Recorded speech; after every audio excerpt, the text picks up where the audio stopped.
Hello everyone, hope you all are fine. Today we are going to start lesson 6, that is Guess the Story. The learning objectives of this lesson are: connect the story with another story you read in your childhood. Because you have to guess the story, that's why you will listen the story first and then you will read it again in the assessment sheet, and then you will connect the story with another story, right? Number 2, know the new vocabulary. Number 3, develop listening and reading skills and attempt the related exercises. Vocabulary. Number 1, okay, the vocabulary which you are going to know in this story are: number 1, Greek. It means the people of Greece. Number 2, bad names means disrespect someone. Number 3, messenger means the one who brings messages. Number 4, splash, cause liquid to strike or fall on something in irregular drops. Number 5, Memphis, a ruined city of North Egypt. Okay, this is also called Memphis. Memphis or Memphis, both pronunciations are correct for it. Number 6, throne, a ceremonial chair for a sovereign, bishop or similar figure. Okay, and now students, I am going to play the audio, right? You can see the story over here and you are going to listen it and you are going to read it again in the assessment sheet.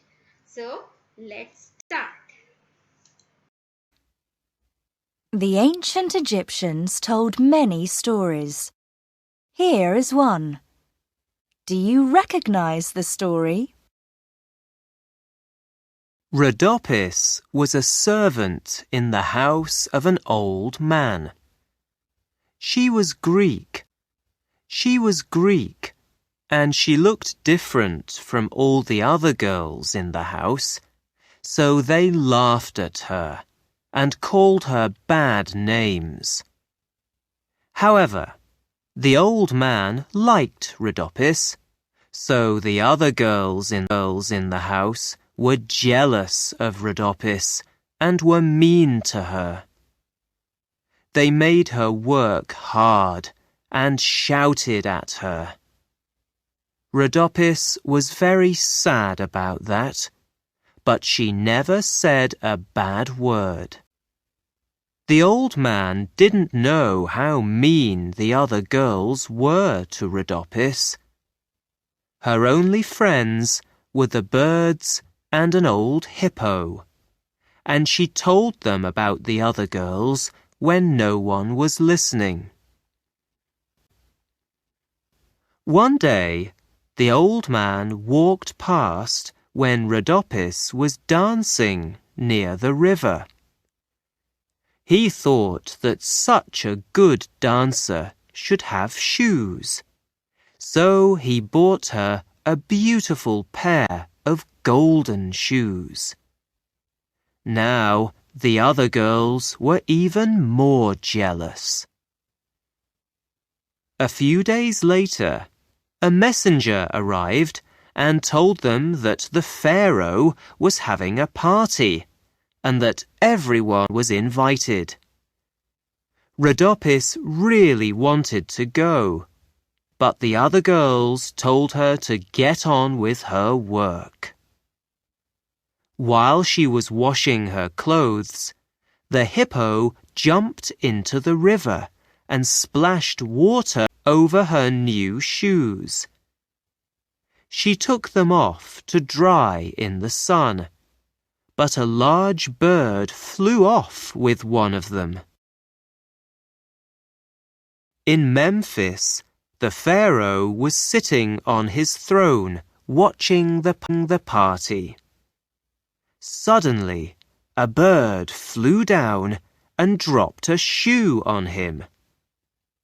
The Pharaoh knew that the bird was Horus, the god of the sky, and that the shoe was a sign. He sent for the captain of his royal boat and started searching the country for the owner of the shoe. When the royal boat arrived at the old man's house, the Pharaoh showed everybody the shoe.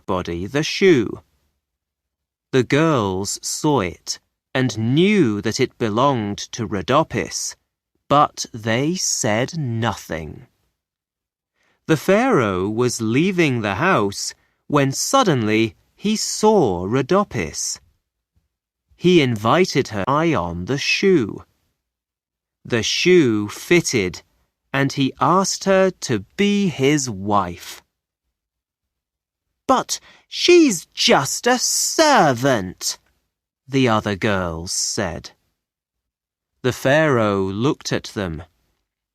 To me, she is the most beautiful woman in Egypt, and she is going to be my queen." Okay, yes students, did you listen the story? Did you enjoy? And have you recalled your memory? I have remembered that I have heard a sort of story in my childhood, but I'm not going to tell you the name because you have to guess the name yourself, and it's very easy, it's not difficult. Now, what is the task? Read the story that you have recently listened, given in the assessment sheet under this video, and attempt the given exercises, right? There are some interesting exercises given that you are going to do, and I hope you will enjoy the exercises too. Thank you so much. See you in the next lesson. Till then, bye.